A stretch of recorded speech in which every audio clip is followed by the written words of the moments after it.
পেট পূজারি এমন একখানা সেগমেন্ট যেখানে খাওয়া দাওয়া নিয়ে আলোচনা হয় প্রত্যেক খাই বুধবার এই 94.3 রেডিও ওয়ানে।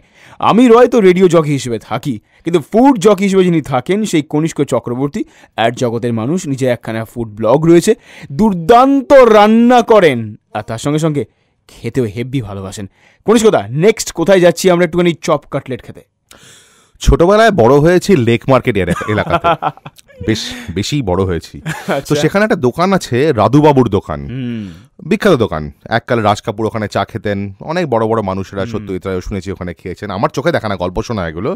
তবে ওখানে আমরা যেতাম, তখন তো স্কুল লাইফে পয়সা কড়ি কম থাকতো, তখন ওই চপ কাটলের দামও কম ছিল। তো কদিন আগে ফেরত গেলাম ওখানে, আমার স্ত্রীকে নিয়ে গেছিলাম, এক বন্ধুকে নিয়ে গেছিলাম, সে তো মোচ্ছপ করে এসছি ওখানে আমরা।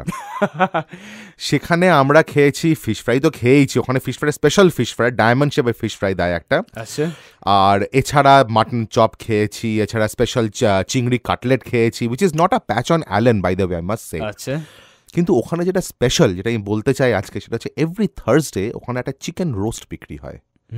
একটা আস্ত চিকেন ওরা রোস্ট করে বিক্রি করে একটা প্রিন্সলি সাম অফ 90 টাকা। আজকের দিনে 90 টাকা একটা আস্ত চিকেন দিয়ে দিচ্ছে, কি করে দিচ্ছে আমি জানি না ভাই, তবে দিচ্ছে। এবং আরেকটা জিনিস ওখানে ভীষণ ইম্পর্টেন্ট, সেটা হচ্ছে ওখানকার চা, আসল দার্জিলিং চা।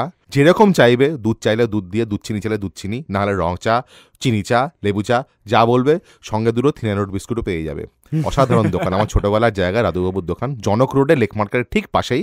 আমি রেকমেন্ড করবো, একদিন আগে যদি বলেন এই চিকেন রোস্টের কথা, বুধবারে বললে বৃহস্পতিবারে নিশ্চয়ই 90 টাকা দিয়ে অসাধারণ খাবার খাবেন আপনারা। চা চাইলে পেয়ে যাবেন, চিকেন চাইলে তাও পেয়ে যাবেন। আর যদি ফুড নিয়ে আরও কিছু ইনফরমেশন চান, সঙ্গে থাকুন কলকাতার একমাত্র 100% রেট্রো স্টেশন 94.3 রেডিও ওয়ানে। ফিরছি একটু পরেই।